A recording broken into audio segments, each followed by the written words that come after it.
Hey folks, Fernando doing a video for the Modern Survivalist, and in this video I'm going to be going through a basic survival tin kit. The classic survival kit you probably put together since you were like 5-10 years old, something like that, and then later on in life upgraded, made better, and even today you still play with the idea every once in a while. Now, there's nothing wrong with a classic Altoids tin survival kit. That's a great idea, and it's a great idea to see what other people have in theirs. This is the one I put together a few years ago. Some of you may remember. I did like 10 of these, sold some, actually sold all of them except this one, which is the one I kept for myself. And they sold out pretty fast because it's a pretty decent kit. Years later, the kit they put together for MARSOC was pretty much similar to this one. Was basically the same components. The difference was that theirs had a tin that was made of stainless steel. The idea was that there was a potential application of using not only this as a cooking implement, but using the lid as something so as to dig in a last-ditch emergency kind of thing. So they want to make that stainless steel. But this is the one I put together. It's probably going to be helping you out, giving you a few ideas of what you may want to include in yours. First thing first, a list of the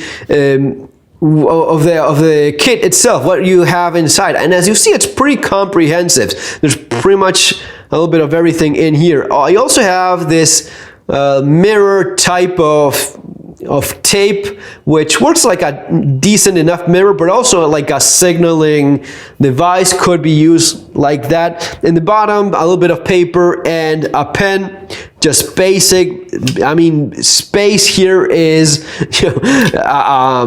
it's an important factor to keep in mind. So we try to have as much minimalistic approach as possible. So paper, pen, something to write. A couple of these breast milk bags. You can buy these by the hundreds, and they're quite decent because they're intended so as to be used for liquids. So they hold on quite well. A couple of these, it's like a quart each one, and it has like the measures as to know how much water you have in each in case you have to make some, combine it with something else. A little bit of brass wire for snares, that sort of thing. The little orange flashlight that I don't even remember where I got it from. I got asked about this more than anything else in my life. Fernando, where did you get the tiny little orange light? I have no idea. These are very similar to some party little lights that you sometimes see. So it's basically that same thing. This one just, you twist it on and it just goes, it's just a bright little light. And the nice thing is that it's using some of these lithium watch type button batteries, and they last for 1,000,000 years. This kit is several years old, and here it is, this thing still works. So yeah, again, no idea. I cannot possibly remember where I got each one of these. Just lost in time and such.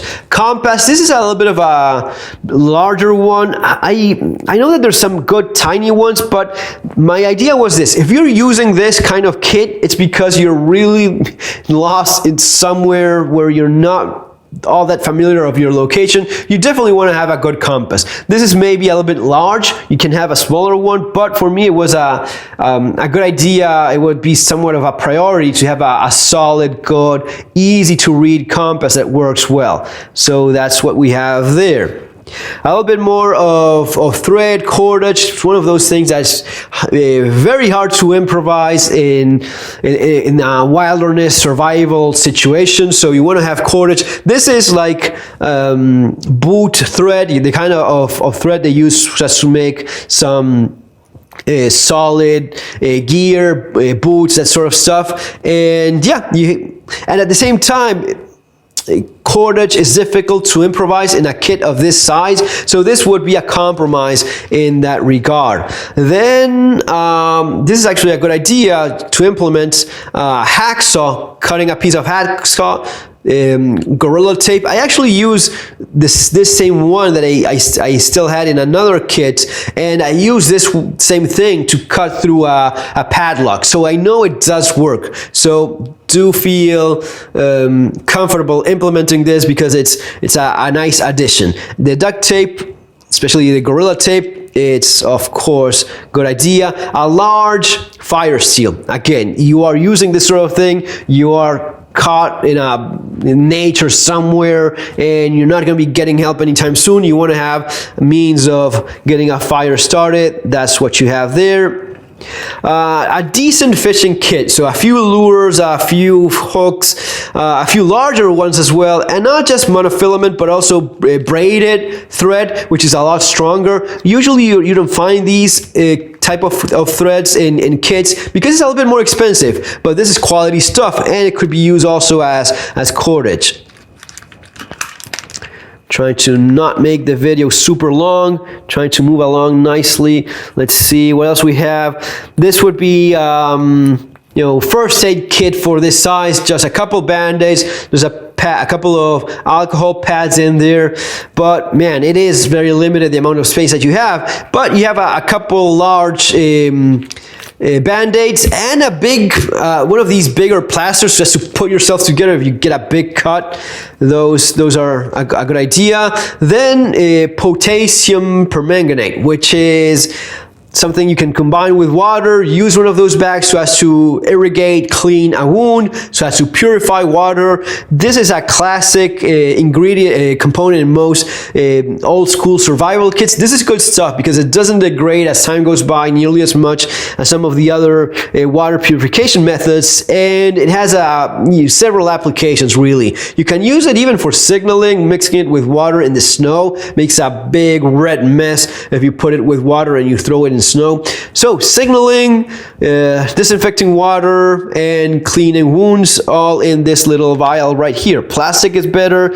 I used glass for a time, but glass of course being more fragile. A few matches, strike anywheres, NATO fireproof ones, a little bit of Hamado paper, which is basically like a cardboard thick paper impregnated with wax. It's a good tinder for fire starting, and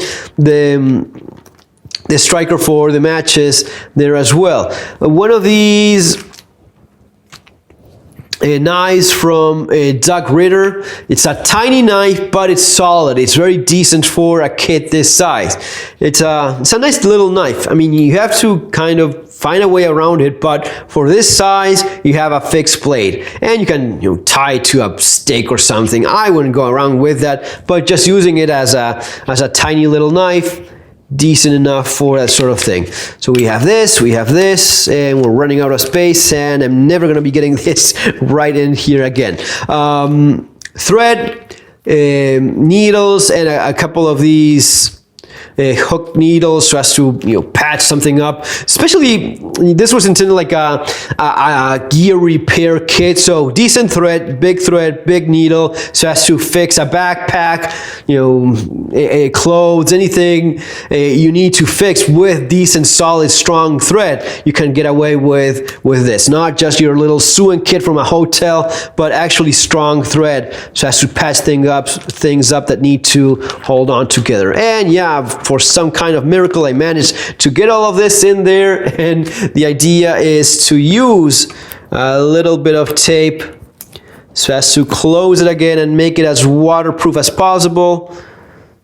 And that's it, guys. This is just a suggestion, right? You can do this with my suggestion would be try to go with what they use for the Marsoc kit. A stainless steel tin would be better if you can at all. That's a good idea. And if not, just go with whatever you have. Try to make this as waterproof as possible. This is pretty sticky, but has kept water away from it so far. So let's hope it holds on a little bit more. Guys, that is my suggestion for a survival tin kit. Keep that in mind. Remember to subscribe to the channel, share if you liked it, thumbs up as well, always appreciated. And there's of course my books available in Amazon, following the links below: the Modern Survival Manual, Surviving the Economic Collapse, relevant to what you're seeing right now, and Street Survival Skills, which is especially relevant given all the unrest you're seeing today on the streets. See you on our next video. Have an awesome day.